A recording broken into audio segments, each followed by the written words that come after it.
from this Israeli-backed organization, which, of course, is able to even exist because they defamed UNRWA. They starved Palestinians for months. Shut up. They've starved Palestinians for months.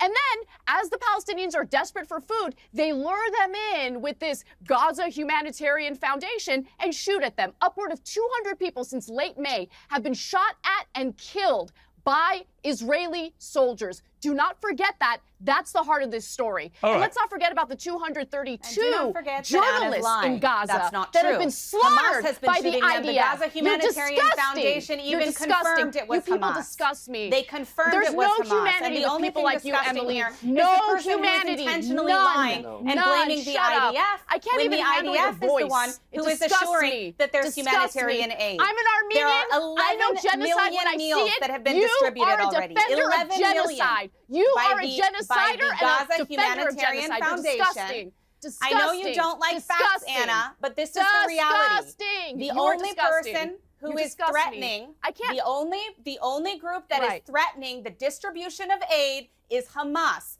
That is who has been shooting at innocent Palestinians. No military themselves. Israeli force. The most Hang on. offensive part about this entire conversation is how people insult our intelligence as if we're morons and we don't see clearly what is happening on the ground right now. We see it clearly. The international community sees it clearly. The only reason why our politicians here in the United States back Israel, regardless of what it does, whether we're dealing with Democrats or Republicans, is because they're all bought. But the international community sees what's going on for what it is.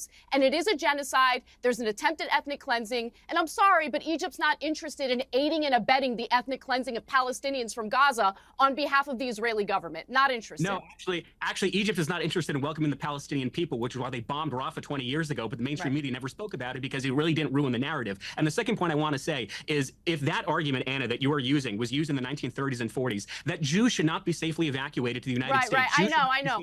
One trick pony. They need to stay in Germany. They need to stay in Poland. The only Otherwise, thing it's you can ethnic do. cleansing. You're not going to silence my You're not going to silence by invoking the Holocaust or calling me an anti-Semite. I don't Okay, I see what's happening clearly. I'm going to speak up about it, and no one's going to shut me up. Period. End of story. We see what's going on. The entire international community sees what's happening.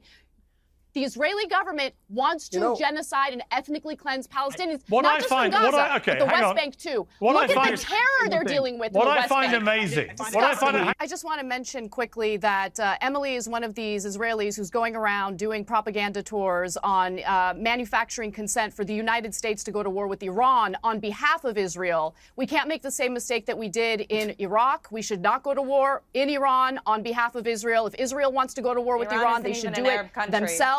Without our military support, and that includes taxpayer dollars. Go do it on your own. Go ahead and enlist, baby girl. Go do your thing. But leave America out of it. Our men and women in our armed forces shouldn't die on behalf of your country, period. Okay. I'm going to leave it there. Thank you all very much. I appreciate it.